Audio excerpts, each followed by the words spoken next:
കൃഷ്ണായ വാസുദേവായ ഹരയേ പരമാത്മനി പ്രണതക്ലേശനാശായ ഗോവിന്ദായ നമോ നമഃ.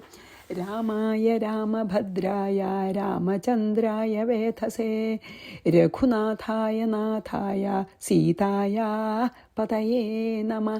ശ്രീ സീതാലക്ഷ്മണ ഭരത ശത്രുഘ്ന ഹനുമൽ സമേത ശ്രീരാമചന്ദ്രസ്വാമിനേ നമഃ. എത്രയെത്ര രഘുനാഥകീർത്തനം തത്ര കൃതമസ്തകാഞ്ജലിം ബാഷ്പവാരി പരിപൂർണലോചനം മാരുതിം നമതരാക്ഷസാന്തകം. നമ്മൾ 27ാമത്തെ ശ്ലോകം ചെയ്തു. അപ്പോൾ രാമൻ രാജ്യം ഭരിക്കണ കാലത്ത് അവിടെ അകാല മരണം അല്ലെങ്കിൽ വ്യാധി, അകാല വൈധവ്യം, അപമൃത്യു ഒന്നും ഉണ്ടായിരുന്നില്ല. അത്ര ധർമ്മിഷ്ഠനായതുകൊണ്ടേ എന്താണെന്ന് പറഞ്ഞ് നമ്മൾ നിർത്തിയതല്ലേ. ഇനി 28, അത് 3 ശ്ലോകം, മറ്റേലത്തൊരു ശ്ലോകമുണ്ട്, ഒരു വരിയുണ്ട് കേട്ടോ. ലോകേ ദസ്യു ഭയം നാസീദനർത്ഥോ നാസ്തി കശ്ചന വൃദ്ധേഷു സൽസു ബാലാനാം നാസിൻ മൃത്യുഭയം തഥാ രാമപൂജാപരാഹ സർവേ സർവേ രാഘവചിന്തകാഹ. അതാണ് അത്ഭുതേ. ലോകത്തിൽ ദസ്യുഭയം, അതായത് ദസ്യു പറഞ്ഞ കള്ളന്മാരാണ്. കള്ളന്മാരെ പേടി ആസിതുണ്ടായില്ല. കള്ളന്മാരുണ്ടായിരുന്നില്ല അന്ന്. രാമൻ ഭരിക്കുമ്പോൾ രാജ്യത്ത് കള്ളന്മാരില്ല. അപ്പോൾ പിന്നെ കള്ളന്മാരെ ഭയം ഉണ്ടാവില്ലല്ലോ. കശ്ചന അനർത്ഥ, ഒരനർത്ഥവുമില്ല, അരുതാത്തൊന്നും സംഭവിക്കണില്ല. നാസ്തി മീൻസ് ഇല്ല. വൃദ്ധേഷു സൽസു, വൃദ്ധന്മാർ ജീവിച്ചിരിക്കുമ്പോൾ ബാലന്മാർക്ക് മൃത്യുഭയം ആസീത്, അതായത് കുട്ടികൾ മരിക്കുക, അങ്ങനെ ബാലമരണമൊന്നുമില്ല. സർവേ എല്ലാവരും രാമപൂജാപര, എല്ലാവരും രാമനെ പൂജിക്കുന്നതിൽ ഔത്സുക്യമുള്ളവരും തൽപരന്മാരാണ്. രാഘവചിന്തകാഹ, രാഘവനെ ചിന്തിക്കുന്നവരുമായിരുന്നു. ഇത് നമ്മൾ ഓർമ്മിക്കണം, ത്രേതായുഗമാണ്. അപ്പോൾ ഈ കലിയുഗം പോലെ, ഈവൻ ദ്വാപരയുഗം പോലെയോ നെഗറ്റിവിറ്റി ഉള്ള ആൾക്കാർ കുറവാണ്. ഇപ്പോൾ കൃതയുഗത്തിൽ അങ്ങനെയുള്ളവരില്ല തന്നെ. ത്രേതായുഗത്തിൽ കുറേശുണ്ട്. പക്ഷേ രാമൻ ഭരിക്കാൻ തുടങ്ങിയപ്പോൾ എല്ലാവരുടെയും മനസ്സ് നന്നായി, ഒരു നെഗറ്റിവിറ്റിയും അവിടെ ഇല്ല. അതാണ് ലോകത്തിൽ ആർക്കും കള്ളന്മാരിൽ നിന്ന് ഭയം ഉണ്ടായില്ല.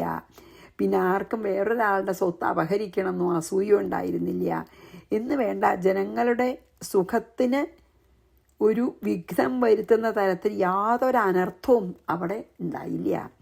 വയസ്സന്മാർ ജീവിച്ചിരിക്കുമ്പോൾ ബാലമരണം, അങ്ങനെ ഒരു ദോഷവും അവിടെ കാണാൻ പറ്റിയിരുന്നില്ല. എല്ലാ ജനങ്ങളും രാമനെ ഭക്തിയോടുകൂടി എപ്പോഴും ചിന്തിക്കുകയും ആരാധിക്കുകയും ചെയ്യുന്നവരായിരുന്നു. ലോകേ ദസ്യുഭയം നാസീദനർത്ഥോ നാസ്തി കശ്ചന, ഒരനർത്ഥവും ആപത്തുമില്ല. അതൊക്കെ രാജാവിൻ്റെ നന്മ കൊണ്ടാണെന്ന് പറയാം. വൃദ്ധേഷു സൽസു ബാലാനം നാസീൻ മൃത്യുഭയം തഥാ, ബാലമരണങ്ങളില്ല. രാമപൂജാപരാഹ സർവേ, എല്ലാവരും രാമപൂജ താൽപരരാണ്. സർവേ രാഘവചിന്തകാഹ, രാമനെ എപ്പോഴും സ്മരിക്കുന്നവരാണ്. 29 വവർഷുർജലദാസ്തോയം യഥാകാലം യഥാരുചി പ്രജാഃ സ്വധർമ്മനിരതാ വർണ്ണാശ്രമഗുണാന്വിതാഃ. ജലദ, മേഘങ്ങൾ, യഥാകാലം, അതാത് സമയത്ത്, യഥാരുചി, ആവശ്യത്തിനനുസരിച്ചിട്ട്, തോയം വവർഷ, അതായത് വർഷക്കാലത്ത് വേണ്ടത്ര വർഷവും വേണ്ടത്ര ചൂടും വേണ്ടത്ര മഴയും ഒക്കെ ഉണ്ടായിരുന്നു എന്ന് വർഷിച്ചു. പ്രജാഹ, ജനങ്ങൾ, സ്വധർമ്മനിരത, പ്രജകൾ മുഴുവൻ, അതായത് അയോധ്യ അല്ലെങ്കിൽ ശ്രീരാമൻ്റെ രാജ്യത്തെ പ്രജകളൊക്കെ നല്ല ധർമ്മനിഷ്ഠന്മാരായിരുന്നു. വർണ്ണാശ്രമ ഗുണാന്വിത, വർണ്ണാശ്രമ ഗുണങ്ങളോടുകൂടിയവരുമായിരുന്നു.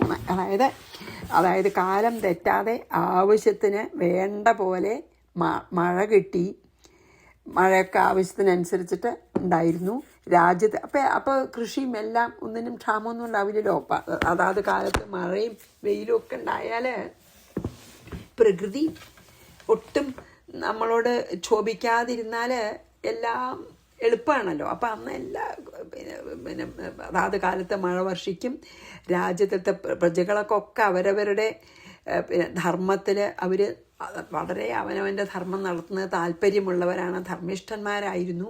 പിന്നെയോ വർണ്ണാശ്രമങ്ങളെ അനുസരിച്ച് നടക്കുന്നവരുമായിരുന്നു. അതാണ് 28 പറഞ്ഞത്. വവർഷു ജലദാസ്തോയം യഥാകാലം യഥാരുചി പ്രജാഹ സ്വധർമ്മനിരത. സ്വധർമ്മത്തിൽ ശ്രദ്ധയുള്ളവരായിരുന്നേ. വർണ്ണാശ്രമഗുണാന്വിതാഹ, അതായത് അവനവൻ്റെ വർണ്ണവും ആശ്രമവും അനുസരിച്ച് എല്ലാവരും അവനവൻ്റെ ഉത്തരവാദിത്വം ഏറ്റെടുത്ത് വളരെ ധർമ്മമായ രീതിയിലെല്ലാം നടത്തി വന്നു. ഔരസാനിവരാമോപി ജുഗോപ പിതൃവൽ പ്രജാ സർവലക്ഷണസംയുക്താഃ സർവധർമ്മപരായണാഃ ദശവർഷസഹസ്രാണി രാമോ രാജ്യമുപാസ്ത സഹ. എന്താ പറയുന്നത് വെച്ചാൽ, ഈ ശ്രീരാമപട്ടാഭിഷേകം കഴിഞ്ഞിട്ട് 10,000 കൊല്ലം അങ്ങനെ ഇരുന്നു ഭഗവാൻ സീതാദേവിയോട് കൂട്ട്. ഔരസാൻ ഇവ പ്രജാഹ, സ്വന്തം പുത്രന്മാരെ പോലെയാണ് പ്രജകളെ കണ്ടിരുന്നത് ഭഗവാനെ. അതുകൊണ്ട് തന്നെ അവർക്കും ഇങ്ങോട്ടും അങ്ങനെയാണ്. ഔരസൻ എന്ന് പറഞ്ഞാൽ സ്വന്തം മക്കളെ പോലെ പ്രജകളെ സ്നേഹിക്കുകയും ചെയ്യുന്ന രാമാഭി, ആ രാമനും പിതൃവത്, അച്ഛനെ എന്ന പോലെ, അതായത് ദശരഥനെ പോലെ, ജുഗോച അല്ല അങ്ങനെയല്ല പ്രതിഭയെ, അതായത് അങ്ങയുടെ സ്വന്തം പുത്രന്മാരെ എന്ന പോലെ പ്രജകളെ രാമൻ കണ്ടു, അവരെ രക്ഷിച്ചു, മക്കളെ രക്ഷിക്കണ പോലെ. സർവലക്ഷണ സംയുക്താഹ, സർവലക്ഷണങ്ങളോടുകൂടിയവരും സർവധർമ്മപരായണ, സർവങ്ങളായ ധർമ്മങ്ങളിൽ ശ്രദ്ധയുള്ളവരുമായിരുന്നു. ദശവർഷസഹസ്രാണി, അങ്ങനെ 10,000 സംവത്സരക്കാലം രാമൻ രാജ്യം ഉപാസ്ത, ആ രാജ്യത്തെ ഉപാസിച്ചു, മീൻസ് ഭരിച്ചു, അല്ലെങ്കിൽ രാജ്യത്തിനെ സേവിച്ചു. നല്ല രാജാവ് സേവിക്കുകയാണല്ലോ ചെയ്യുക. അതായത് പിതാവ് ഒരു പിതാവ് എങ്ങനെയാണ് സ്വന്തം പിതാവ് സ്വന്തം മക്കളെ എന്ന പോലെ ശ്രീരാമഭഗവാൻ പ്രജകളെ പരിപാലിച്ചു. എല്ലാ ജനങ്ങളും നല്ല ലക്ഷണങ്ങൾ തികഞ്ഞവരും നല്ല ധർമ്മിഷ്ഠന്മാരും എല്ലാറ്റിലും നല്ല ശ്രദ്ധയുള്ളവരുമായിരുന്നു പ്രജകളും. ഇങ്ങനെ രാമൻ 10,000 സംവത്സരക്കാലം രാജ്യത്തെ സേവിച്ചു. ഔരസാനിവ രാമോപി ജുഗോപ പിതൃവൽ പ്രജാ സർവലക്ഷണ സംയുക്താഃ സർവധർമ്മപരായണാഃ ദശവർഷസഹസ്രാണി രാമോ രാജ്യം ഉപാസ്ത സഹ. 31. ഇദം രഹസ്യം ധനധാന്യഹൃദ്യമദ്ദീർഘായുരാരോഗ്യകരം സുപുണ്യദം പവിത്രമാധ്യാത്മിക സംജ്ഞിതം പുരാ രാമായണം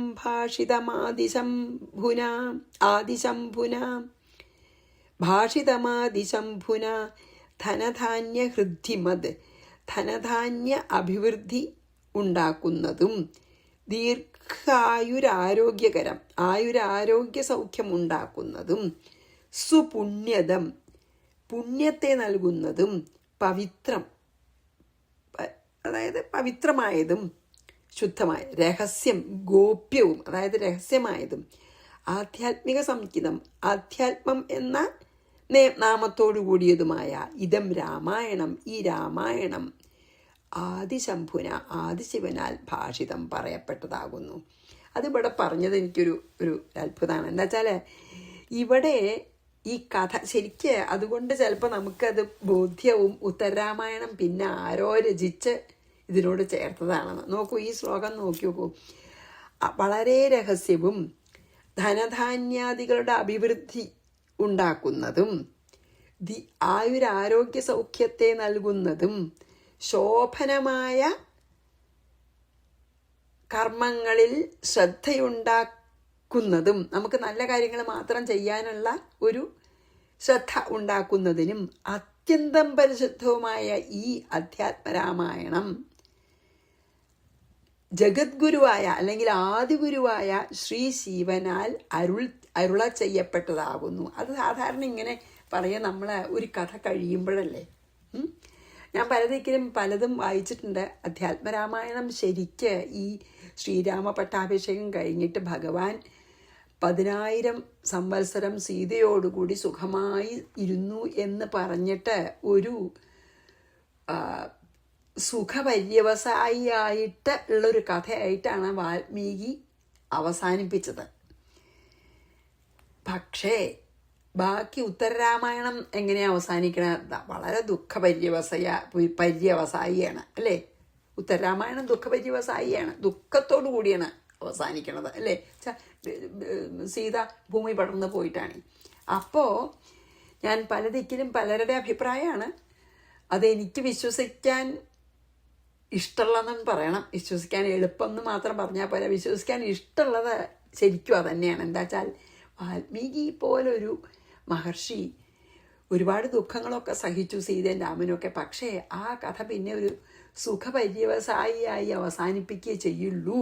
അല്ലെങ്കിൽ ഭഗവാന്റെ ഈ അവതാരം മനുഷ്യർക്ക് ഒരു മര്യാദ പുരുഷോത്തമനായിട്ടുള്ള ഒരു ഭഗവാന്റെ അവതാരം മനുഷ്യർക്ക് ദുഃഖപര്യവസായിയായിട്ട് അവസാനിപ്പിക്കാൻ ശ്രീരാമഭഗവാൻ ജന്മം എടുത്ത ശ്രീരാമഭഗവാൻ സമ്മതിക്കുമോ? വാൽമീകി അങ്ങനെ ഒരു കഥ ഇന്നിപ്പോൾ ശരിക്കുള്ളതാണെങ്കിൽ, ശരിക്കുണ്ടായതാണെങ്കിലും അല്ലെങ്കിലും ശരിക്ക് പറയാച്ച ദുഃഖപര്യവസായി ആവാൻ വഴിയില്ല. അപ്പോൾ ഇതിൻ്റെ ഉത്തരരാമായണം പലപ്പോഴും വേറെ വല്ലവരും എഴുതിയിട്ട് ഇതിനോട് ചേർത്തതാണ് എന്ന് പറയുന്ന ഒരു അഭിപ്രായം ഞാൻ വായിച്ചിട്ടുണ്ട്. അത് ചിലപ്പോൾ ശരിയാണെന്ന് എനിക്ക് തോന്നും. അപ്പോൾ ഈ ശ്ലോകം വായിച്ചപ്പോൾ എനിക്ക് നല്ലോണം തോന്നി. കാരണം ഏത് പുസ്തകത്തിൻ്റെയും അവസാനം നമ്മൾ ഏകദേശം ഇങ്ങനെയാണല്ലോ ഒരു പുസ്തകം ഉപസംഹരിക്കുക. അപ്പോൾ നോക്കൂ, വളരെ രഹസ്യവും ധനധാന്യാദികളുടെ അഭിവൃദ്ധിയെ ജനിപ്പിക്കുന്നതും അല്ലെ ആയുരാരോഗ്യ സൗഖ്യം നൽകുന്നതും നമുക്ക് പുണ്യകർമ്മങ്ങൾ ചെയ്യാൻ നമ്മളെ പ്രേരിപ്പിക്കുന്നതും അത്യന്തം പരിശുദ്ധവുമായ ഈ അധ്യാത്മരാമായണം ആദിഗുരുവായ അല്ലെങ്കിൽ പരമശിവനാൽ അരുൾ ചെയ്യപ്പെട്ടതാകുന്നു എന്ന് പറഞ്ഞു. ഇനി ഇതം രഹസ്യം ധനധാന്യഹൃദ്ധിമ ദീർഘായുരാരോഗ്യകരം സുപുണ്യതം പവിത്രമാധ്യാത്മിക സംജ്ഞിതം പുരാ രാമായണം ഭാഷിതമാദിശംഭുന ശൃണോതി ഭക്ത്യാ. കണ്ടോ, ഫലശ്രുതിയും പറയണ്ട. ശൃണോതി ഭക്ത്യാ മനുജ സമാഹിതോ ഭക്ത്യാ പഠേദ്വാ പരിതുഷ്ടമാനസ സർവാഹ സമാപ്നോതി മനോഗതാശിഷോ വിമുച്യതേ പാതകകോടി ഭീക്ഷണാൽ. പറയണു എന്താ? സമാഹിത മനസ്സിനെ നല്ലോണം അടക്കി നിയന്ത്രിച്ചവനും പരിതുഷ്ട മാനസ നല്ല സന്തോഷമായ മനസ്സോടു കൂടിയവനായ മനുജ മീൻസ് മനുഷ്യൻ ഭക്ത്യ നല്ല ഭക്തിയോട് കൂടിയിട്ട് പഠേത്വ ഈ രാമായണം പഠിക്കുകയോ ശൃണോതി വ ആരെങ്കിലും വായിക്കണത് കേൾക്കുകയോ ചെയ്താൽ സർവ മനോഗത ആശിഷ മനസ്സിലുള്ള എല്ലാ ആഗ്രഹങ്ങളും സമാപ്നോതി സാധിക്കുന്നു. ഫലശ്രുതിയാണല്ലോ. പിന്നെയോ പാതകോടിഭിഹി അതായത് കോടി പാപങ്ങളാൽ ക്ഷണാത് വിമുച്ചതേ നമ്മൾ ചെയ്ത പാപങ്ങളിൽ നമ്മളെ വിമുക്തമാക്കുകയും ചെയ്യുന്നു. പിന്നെ പാപവും നശിക്കണമെന്ന്.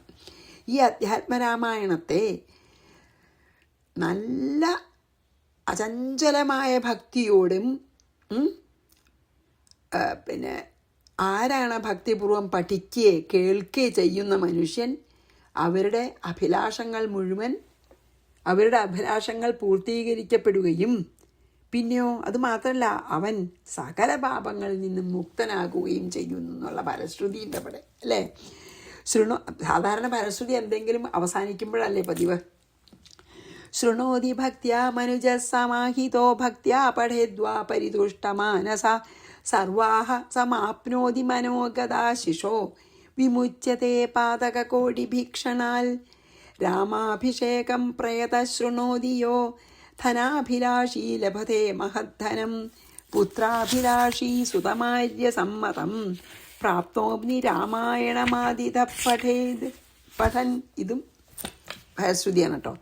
രാമായണത്തെ ആദിത പഠൻ ആദ്യം മുതൽക്ക് പഠിക്കുകയും പ്രയത ഭക്തിയോടുകൂടി യാതൊരുവൻ രാമാഭിഷേകം ശൃണോതി ശ്രീരാമോട്ടാഭിഷേകത്തെ ആരാണ് ഭക്തിയോടുകൂടി കേൾക്കുന്നത്? ധനാഭിലാഷി ധനാണ് ആഗ്രഹിക്കുന്ന വെച്ചാൽ ധനവും ധനവും ലഭിക്കുന്നു. പുത്രാഭിലാഷി പുത്രനെ ആഗ്രഹിച്ചിട്ടാണെങ്കിൽ പുത്രനെ ലഭിക്കുന്നു. അതായത് എല്ലാവർക്കും സമ്മതനായിട്ടുള്ള നല്ല സൽപുത്രനെ ലഭിക്കുന്നു. പ്രാപ്നോതി മീൻസ് ലഭിക്കും. അതായത് ഭക്തിയോടുകൂടി ഏതൊരു ഭക്തൻ ഭക്തിയോടുകൂടി രാമായണം ആദ്യം മുതൽ ഈ ശ്രീരാമ പട്ടാഭിഷേകം വരെ പഠിക്കുകയോ കേൾക്കുകയോ ചെയ്യുന്നുവോ അവന് ധനാണ് ആഗ്രഹിക്കണമെങ്കിൽ ധനവും പുത്രനെയാണ് ആഗ്രഹിക്കുന്നതെങ്കിൽ സൽപുത്രനെയും ലഭിക്കും. അതും ഫലശ്രുതി. രാമാഭിഷേകം പ്രയത ശൃണോതി യോ ധനാഭിലാഷീ ലഭതേ മഹദ്ധനം പുത്രാഭിലാഷീ സുതമാര്യ സമ്മതം എല്ലാവർക്കും സമ്മതനായിട്ടുള്ള പുത്രൻ സൽപുത്രൻ പ്രാപ്നോതി രാമായണമാദിതപഠൻ. പിന്നെ 14 ശൃണോതി യോധ്യാത്മിക രാമസംഹിതാം പ്രാപ്നോതി രാജാ ഭുവമൃദ്ധസമ്പദം ശത്രൂൻ വിജിത്യാരിഭിരപ്രദർശിതോ വ്യപേതദുഃഖോ വിജയീ ഭവൻ നൃപഃ. യാ നൃപ, ഏതൊരു രാജാവ് ആധ്യാത്മിക രാമസംഹിത അധ്യാത്മരാമായണത്തെ ശൃണോതി ശ്രവിക്കുന്നുവോ ഹൃദ്ധസമ്പദം വർദ്ധിച്ച സമ്പത്തോടുകൂടിയ ഭുവം ഭൂമിയെയും രാജ്യം രാജ്യത്തെയും പ്രാപ്നോതി, എല്ലാ നന്മകളും വരുന്ന പറയുന്നതാണ്. അരിഭി ശത്രുക്കളാൽ അപ്രദർശിത, ഒരിക്കലും ശത്രുക്കളാൽ ആക്രമിക്കപ്പെടാത്തവനും വ്യപേത ദുഃഖമില്ലാത്തവനും ശത്രുൻ വിജിത്യ, ശത്രുക്കളെ ജയിച്ചിട്ട് വിജയായവനും ആയി ഭവിക്കും. ഒക്കെ ഫലശ്രുതി. അധ്യാത്മരാമായണം പഠിക്കേ കേൾക്കേ ചെയ്ത്, അതായത് ഓരോരുത്തർക്കും ഓരോ ഫലം നൽകുന്നൊക്കെ വിസ്തരിച്ച് പറയണം ഫലശ്രുതി കേട്ടോ. അതായത് അധ്യാത്മരാമായണം ഏതൊരു ആള് അധ്യാത്മരാമായണ സംഹിത കേൾക്കേ, ഇപ്പം രാജാവാണെന്ന് വെച്ചാൽ ഏതൊരു രാജാവ് പറഞ്ഞില്ലേ, നൃപൻ എന്ന് പറഞ്ഞു. ഇതിൽ ഏതൊരു രാജാവാണ് അധ്യാത്മരാമായണം കേൾക്കേ, ആ രാജാവിന് കേൾക്കണത്, രാജാവ് വായിക്കാൻ സമയമില്ലാത്ത ആളാച്ചിട്ടാവും, എന്തായാലും ഏതൊരു രാജാവാണ് അധ്യാത്മരാമായണം കേൾക്കുന്നുവോ ആ രാജാവിന് സമ്പൽ സമൃദ്ധി ഉള്ള ഭൂമിയും രാജ്യവും ലഭിക്കും. ആ രാജാവ് ശത്രുക്കളാൽ ആക്രമിക്കപ്പെടില്ല, അല്ലെങ്കിൽ ശത്രുക്കളെ ജയിക്കും. ശത്രുക്കൾക്ക് ആ രാജാവിനെ അതിക്രമിക്കാൻ സാധിക്കില്ല എന്ന് പറയാം. ദുഃഖങ്ങളൊന്നും ആ രാജാവിനെ ബാധിക്കുകയില്ല, എല്ലാ കാര്യങ്ങളിലും വിജയിയായിത്തീരും ഒക്കെയാണ് രാജാവ് വായിക്കച്ച. ശൃണോതി യോധ്യാത്മിക രാമസംഹിതാം പ്രാപ്നോതി രാജാ ഭുവ വൃദ്ധസമ്പദം ശത്രുൻ വിജിത്യാരിഭിരപ്രദർശിതോ വ്യപേത ദുഃഖോ വിജയീ ഭവൻ നൃപ. രാജാവിന് രാജ്യം വർദ്ധിപ്പിക്കുകയും രാജ്യത്ത് നല്ല ഐശ്വര്യം ഉണ്ടാവുകയാണല്ലോ വേണ്ടത്, അതൊക്കെ ഉണ്ടാവുമെന്ന്. ഇനി സ്ത്രീകൾക്ക് അധ്യാത്മരാമായണം കേൾക്കുന്ന സ്ത്രീകളുടെ കഥയാണ്. സ്ത്രീയോപി ശൃണ്വന്തധിരാമസംഹിതം ഭവന്തി താ ജീവസുതാശ്ച പൂജിതാഃ വന്ധ്യാപി പുത്രം ലഭതേ സുരൂപിണം കഥാമിമാം ഭക്തിയുതാ ശൃണോതി യാ.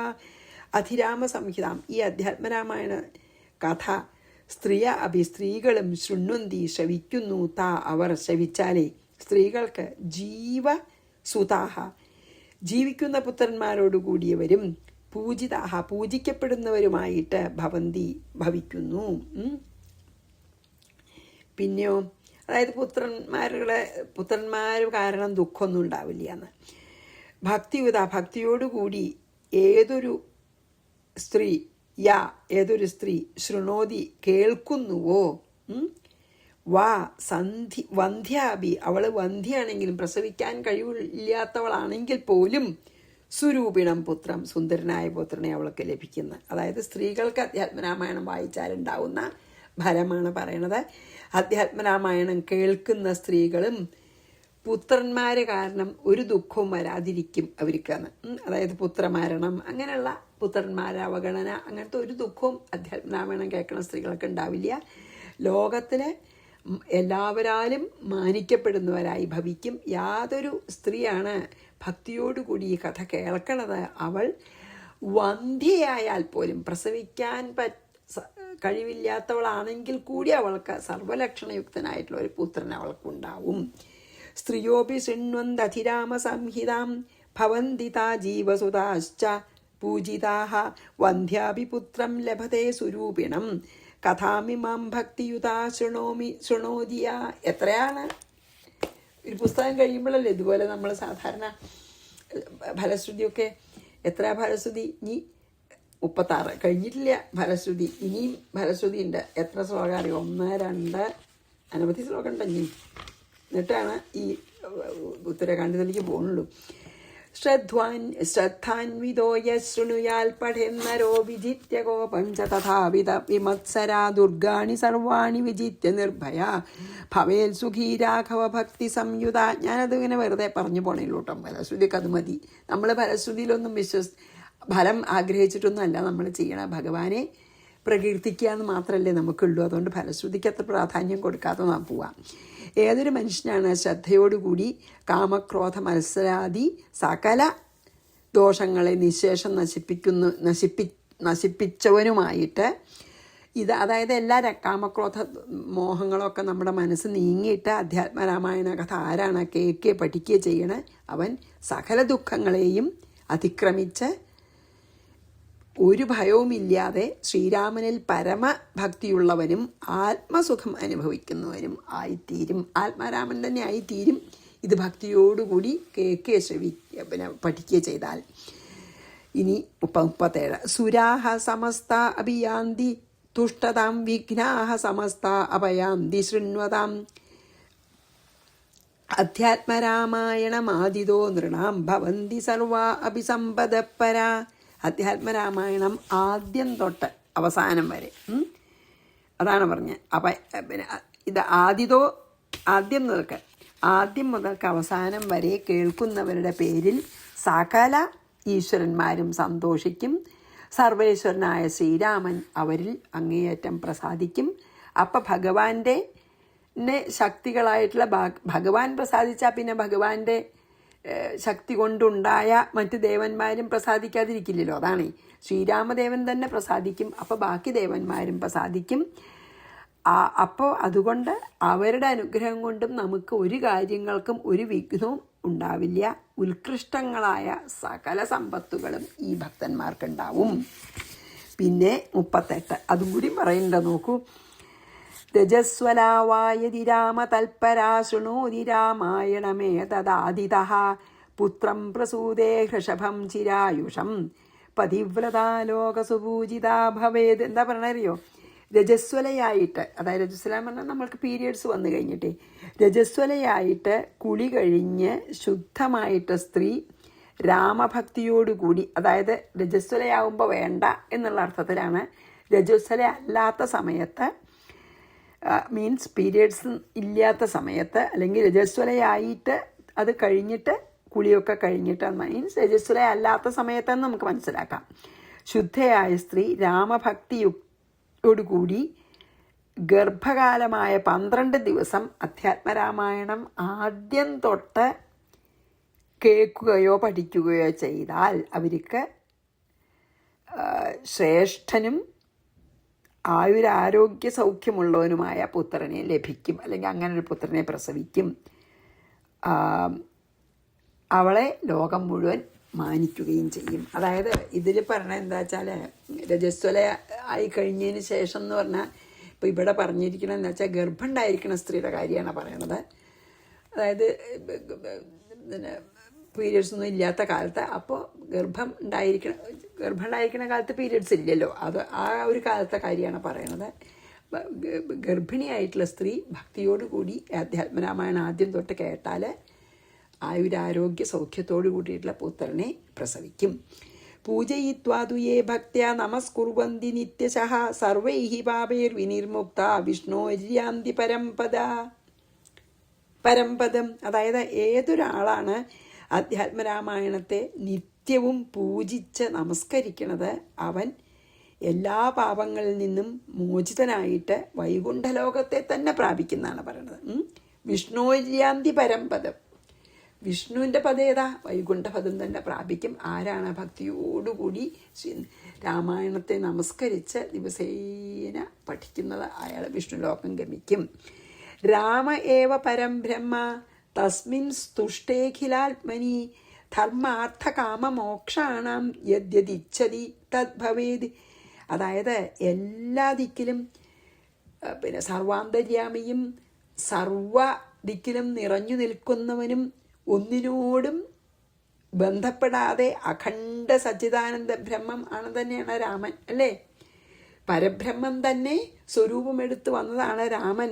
ആ സർവാത്മാവായിട്ടുള്ള ആ രാമനെ, സർവവ്യാപിയായിട്ടുള്ള ആ രാമനെ രാമൻ പ്രസാദിച്ചാൽ ധർമാർത്ഥ കാമമോക്ഷങ്ങളിൽ ഏതാണ് ആഗ്രഹം വെച്ചാൽ സാധിക്കുന്നത്. അതായത് ഇപ്പം ഈ ഒരു പിന്നെ ചെടിയുടെ അടിയിലല്ലേ നമ്മൾ നനയ്ക്കുള്ളൂ, അല്ലേ? ആ ചെടിയുടെ ആ പിന്നെ ഓരോ ഇലയും ഓരോ കൊമ്പിനെയും നമ്മൾ നനയ്ക്ക് പതിവില്ലാവോ? ചെടിയുടെ മൂലത്തിൽ നനച്ചാൽ എല്ലാത്തിനും ആ വെള്ളം കിട്ടും, അല്ലെങ്കിൽ വെള്ളമോ വളമോ എല്ലാം ചെടിയുടെ ആ മൂലത്തെ സ്ഥാനത്തേ ഇടുള്ളൂ, അല്ലേ? അടിയിലേ ഇടുള്ളൂ. എല്ലാറ്റിനും കിട്ടില്ല. അതുപോലെയാണ് ഭഗവാൻ പരബ്രഹ്മസ്വരൂപിയാണ്, സർവാന്തര്യാമിയാണ്, സർവവ്യാപിയാണ്.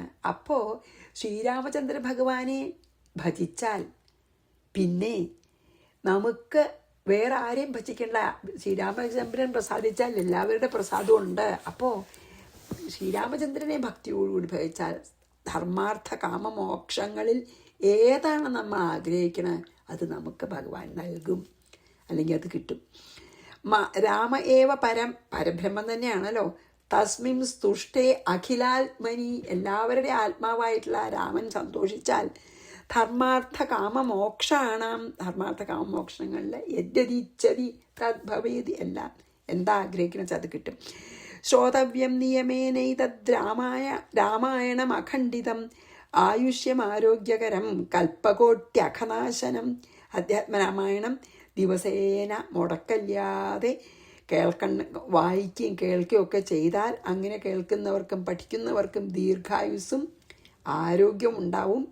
പിന്നെയോ ജന്മജന്മാന്തരങ്ങളിൽ നമ്മൾ ചെയ്ത പാപങ്ങൾ മുഴുവൻ കഴുകിക്കളയപ്പെടും, എല്ലാ പാപങ്ങളും നശിക്കും. ശ്രോതവ്യം നിയമേനൈതദ് രാമായണം അഖണ്ഡിതം ആയുഷ്യം ആരോഗ്യകരം കൽപ്പകോട്യഖനാശനം.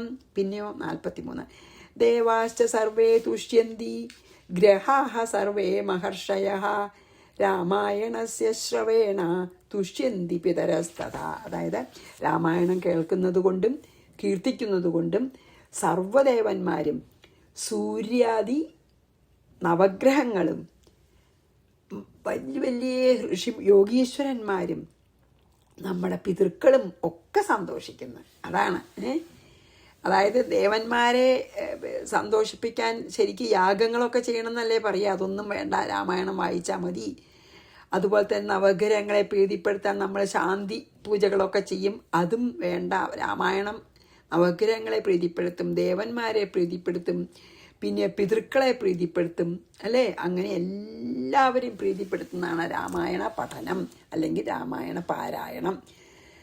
അധ്യാത്മരാമായണമേതദ്ഭുതം വൈരാഗ്യവിജ്ഞാനയുതം പുരാതനം പഠന്തി ശൃണ്വന്തി ലിഖന്തി യേ നരാസ്തേഷാം ഭവേസ്മിൻ ന പുനർഭവോ ഭവേത്. അതായത് നമുക്ക് നിസ്സാരമായിട്ടുള്ള ഈ ലൗകിക സുഖഭോഗങ്ങളിൽ വിരക്തിയും ജനിപ്പിക്കും, ആത്മബോധോദയുണ്ടാവും. പിന്നെയോ നമുക്ക് അധ്യാത്മരാമായണത്തെ ഏതൊരു മനുഷ്യനാണ് കീർത്തിക്കുകയോ കേൾക്കുകയോ എഴുതുകയോ ചെയ്യുന്ന അവർക്ക് ഈ സംസാരത്തിൽ ഇനി രണ്ടാമതൊരു ജന്മം എടുക്കേണ്ടി വരില്ല. അതായത് അപുനർഭവമായ മോക്ഷം കിട്ടും. അവസാനത്തെ ശ്ലോകം കൂടി വായിച്ച് നിർത്താം, കുറച്ചധികം സമയമായിട്ടോ. ആലോഡ്യാഖില വേദരാശിമസകൃത്യത്താരകം ബ്രഹ്മ തദ്രാമോ വിഷ്ണുരഹസ്യമൂർത്തിരിതിയോ വിജ്ഞായ ഭൂതേശ്വരഃ ഉദ്ധൃത്യാഖിലസാരസംഗ്രഹമിതം സംക്ഷേപതസ്ഫുടം ശ്രീരാമസ്യ നിഗൂഢതത്വമഖിലം പ്രാഹ പ്രിയായൈ ഭവ. വളരെ നല്ല ശ്ലോക. സകല ചരാചരങ്ങളുടെയും ഈശ്വരനായിട്ടുള്ള പരമശിവൻ എല്ലാ വേദങ്ങളെയും പല പ്രാവശ്യം നോക്കിത്രേ, പരിശോധിച്ചുത്രേ മഹാദേവൻ ശിവനെ. വേദത്തിൽ പ്രതിപാദിച്ചിരിക്കുന്ന ആ താരക ബ്രഹ്മം വിഷ്ണുവിൻ്റെ, മഹാവിഷ്ണു തന്നെ അവതരിച്ച ശ്രീരാമൻ തന്നെയാണെന്ന് പിന്നെ ശിവന് ബോധ്യപ്പെട്ടു. വേദങ്ങളുടെ ഏറ്റവും ചുരുക്കമായ ഒരു സാരം തന്നെയാണ് ഈ ശ്രീരാമൻ്റെ തത്വങ്ങളെ പറയുന്ന രാമായണം എന്ന് ശ്രീപാർവതിയോട് പറഞ്ഞു എന്ന്. അതായത് വേദങ്ങളിൽ നിന്ന് പരമശിവൻ തെരഞ്ഞെടുത്ത സാരസംഗ്രഹമാണ് രാമായണം എന്ന് ചുരുക്കം. ശിവൻ പാർവതി ദേവിയോട് ഉപദേശിക്കുന്നത് കേട്ടിട്ട് ശിവശിഷ്യന്മാരിൽ അതായത് ഇങ്ങനെ പറഞ്ഞിട്ടാണ് നിർത്തണത്. അതായത് ശിവൻ പറഞ്ഞു ശ്രീപാർവതിയോട്, ഞാൻ വേദം മുഴുവനെ തെരഞ്ഞു, അപ്പം അതിലത്തെ സത്ത് എന്താണെന്ന് ഞാൻ മനസ്സിലാക്കി. ആ സത്ത് തന്നെയാണ് രാമായണത്തിലുള്ളത്. അതാണ് ഞാൻ പാർവതിയോട് പറഞ്ഞു തന്നത്. ശരിക്കും വേദത്തിൻ്റെ ചുരുക്കമായിട്ടുള്ള സാരസംഗ്രഹ രൂപമാണ് ഈ രാമായണം എന്ന് ശ്രീപരമേശ്വരൻ സീതാദേവിയോട് പറഞ്ഞു എന്ന് പറഞ്ഞ് നമുക്ക് ഈ അധ്യാത്മരാമായണം പിന്നെ നിർത്താം. ഇതി ശ്രീമദ് അധ്യാത്മരാമായണേ ഉമാമഹേശ്വര സംവാദേ യുദ്ധകാണ്ഡേ ഷോഡശോധ്യായ ശുഭം ഭൂയാത് എന്ന് പറഞ്ഞ് നിർത്തിയിട്ടുണ്ട്. അപ്പം നമുക്ക് നാളെ ഉത്തരരാമായണം തുടങ്ങാം. ഉത്തരരാമായണവും നമ്മൾ ഇതിലുണ്ട്, അതുകൊണ്ടാണ് നമുക്ക് അതും കൂടിയും ചെയ്യാം. അത് ഉള്ളതാണെങ്കിലും ഇല്ലെങ്കിലും ശ്രീകൃഷ്ണാർപ്പണമസ്തു. സർവത്ര ഗോവിന്ദനാമ സങ്കീർത്തനം. ഗോവിന്ദ ഗോവിന്ദ. ശ്രീ സീതാലക്ഷ്മണ ശത്രുഘ്ന ഹനുമൽ സമേത ശ്രീരാമചന്ദ്രസ്വാമിനേ നമ. ശ്രീ ഗുരുവായൂരപ്പ ശരണം.